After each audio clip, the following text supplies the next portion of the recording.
आपने विनिंग गोल कर लिया। हाँ, आपका इलाज हो सकता है। तुम्हारे कहने पर मैंने उन दोनों के दरमियान में मिसअंडरस्टैंडिंग पैदा की। तुम जो चाहते थे वो हो गया, तो अब मसला क्या है? आज के एपिसोड में दिलशाद नीलम के घर जाता है और उससे मुआफी मांगता है। दिलशाद नीलम से कहता है, मुझसे बहुत बड़ी गलती हो गई है, अब और वजदान दोबारा एक हो जाएं। दिलशाद अभी यही बात कर रहा होता है कि इतने में नीलम के अबू आ जाते हैं। वो दिलशाद से गुस्से में कहते हैं, यहाँ से फौरन दफ हो जाओ। दिलशाद कहता है, बराहे करम मुझे सिर्फ एक बार मुआफ कर दें, मुझसे वाकई बहुत बड़ी गलती हो गई है। दूसरी तरफ वजदान और उसका बेटा सीनी नीलम को मनाने के लिए आ रहे होते हैं। उधर दिलशाद कहता है, इन सब चीजों पर असल हक वजदान का है, मैं वो सब कुछ वापस करने आया हूँ। ये कहकर दिलशाद वहाँ से चला जाता है। जब दिलशाद घर से बाहर निकलता है तो वजदान इसे देख लेता है और गुस्से में वहाँ से वापस अपने घर चला जाता है।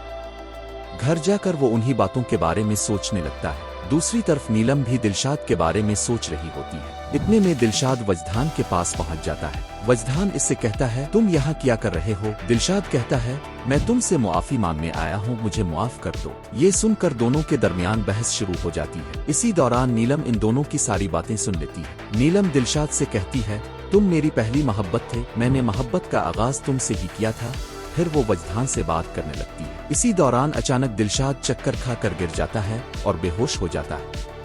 वो लोग फौरन इसे अस्पताल ले जाते हैं। वहां जाकर उन्हें पता चलता है कि दिलशाद को कैंसर है। वो दिलशाद से पूछते हैं, तुमने हमें पहले क्यों नहीं बताया? दिलशाद कहता है, मैंने इसलिए नहीं बताया क्योंकि मैं तुम्हें परेशान नहीं करना चाहता था। ये बात सुनकर वजदान कहता है, मैं फिर आऊंगा, और वो वहाँ से चला जाता है। कुछ देर बाद चुटकी अपने भाई यानी दिलशाद के पास आती है और कहती है, तुमने मुझे क्यों नहीं बताया? दिलशाद कहता है, चलो अपने शहर फैसलाबाद वापस चलते हैं। चुटकी कहती है, हम जैसे यहाँ आए थे वैसे ही वापस जाएंगे। फिर दोनों बहन भाई भेस बदल कर वहाँ से चले जाते हैं। दूसरी तरफ वजदान और नीलम दोनों दिलशाद के बारे में सोच रहे होते हैं। अगर आप भी इस ड्रामे को फॉलो कर रहे हैं तो कमेंट्स में जरूर बताएं कि आपको आज का एपिसोड कैसा लगा। मिलते हैं नेक्स्ट एपिसोड में।